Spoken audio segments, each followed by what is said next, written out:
कर लेते हैं, जहां पर दिल्ली धमाके पर कल कैबिनेट की बैठक बुला ली गई है। कल शाम 5:30 बजे कैबिनेट बैठक होने वाली है। प्रधानमंत्री मोदी की अध्यक्षता में बैठक होगी। प्रधानमंत्री 2 दिन के दौरे पर भूटान आज गए। वहां पर उन्होंने भूटान के लिए तो शब्द बोले ही, लेकिन ये भी कहा कि एक भारी मन से मैं यहाँ पर आ गया हूँ, क्योंकि देश में जो कुछ हुआ है हम इस घटना के जिम्मेदार लोगों को बख्शेंगे नहीं। और कल लौटते ही प्रधानमंत्री इस बैठक को चेयर करेंगे। लेकिन उससे पहले गृह मंत्री अमित शाह ने आईबी, रॉ, दिल्ली पुलिस और दूसरी एजेंसीज के हेड्स के साथ एक खास मुलाकात, एक खास मीटिंग ज़रूर की है। प्रधानमंत्री के आते ही उन्हें ब्रीफ किया जाएगा, क्या कुछ पता चल पाया है, क्या जानकारियां मिली हैं। और ये कल की कैबिनेट की बैठक में सभी कैबिनेट में के मंत्री शामिल होंगे।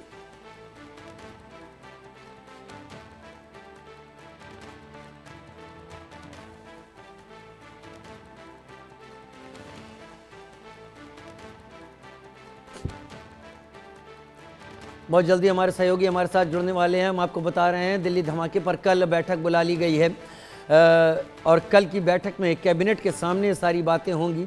कैबिनेट को ब्रीफ किया जाएगा कि जो हुआ उसके बारे में क्या पता चला है। कैबिनेट को ब्रीफ किया जाएगा कि कहां तक जांच आगे पहुंची है।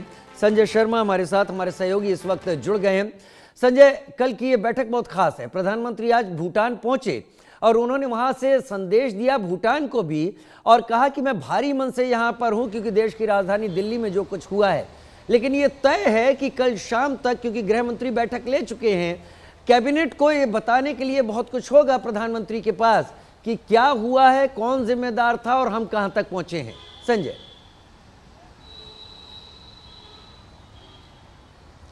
देखिए, कल शाम को 5:30 बजे प्रधानमंत्री नरेंद्र मोदी के आवास पर केंद्रीय कैबिनेट की केंद्रीय मंत्रिमंडल की बैठक होगी, जिसमें केंद्रीय गृह मंत्री इस पूरी घटना की लाल किले पर ये सरकार की तरफ से किस तरह से जांच आगे बढ़ाई जा रही है, किस तरीके से काम किया जा रहा है। कल की इस बैठक से पहले आज क्या संजय कोई बात हुई है, आज कोई मीटिंग?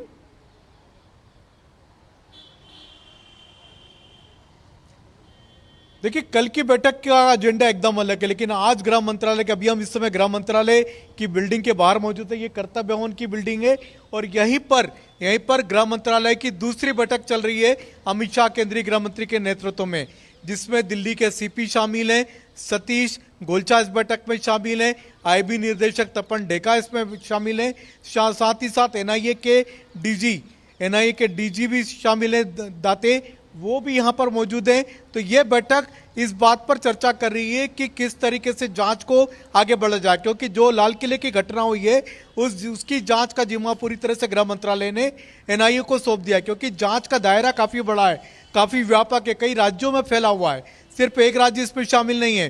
पुलवामा से इसके तार जुड़े हुए, फरीदाबाद से इसके तार जुड़े हुए, गुजरात में जो 3 आतंकवादी 3 दिन पहले पकड़े गए उनके भी तार जुड़े हुए, उत्तर प्रदेश में भी कई सारे तार जुड़े हुए नजर आ रहे हैं। तो कई राज्यों में इनका नेटवर्क फैला हुआ है, लिहाजा व्यापक रूप से एनआईए इसकी जांच कर रही है। कई सारी टीमें गठित की जा रही है। ये भी बताया जा रहा है कि एनआईए के 50 से ज्यादा टीमें तैयार हो चुकी हैं और वो अब देश के विभिन्न राज्यों में अलग अलग जगहों पर छापेमारी करेगी। लेकिन किस तरीके से जांच होगी, किस तरह से जांच का दायरा होगा, कि किस तरह से जांच आगे बढ़ेगी, ये अभी देखना होगा, क्योंकि इन बातों को गोपनीय रखा जा रहा है। क्योंकि हमने देखा फरीदाबाद मॉडल जैसी बस्ट हुआ और कई राज्यों की पुलिस अलग अलग जांच कर रहे हैं। उससे कहीं बेहतर होगा कि एक केंद्रीय एजेंसी इस पूरे मामले को देखे। संजय, बहुत शुक्रिया, आप मेरे साथ जुड़े गृह मंत्रालय के ठीक बाहर से इस जानकारी के साथ। और अब आगे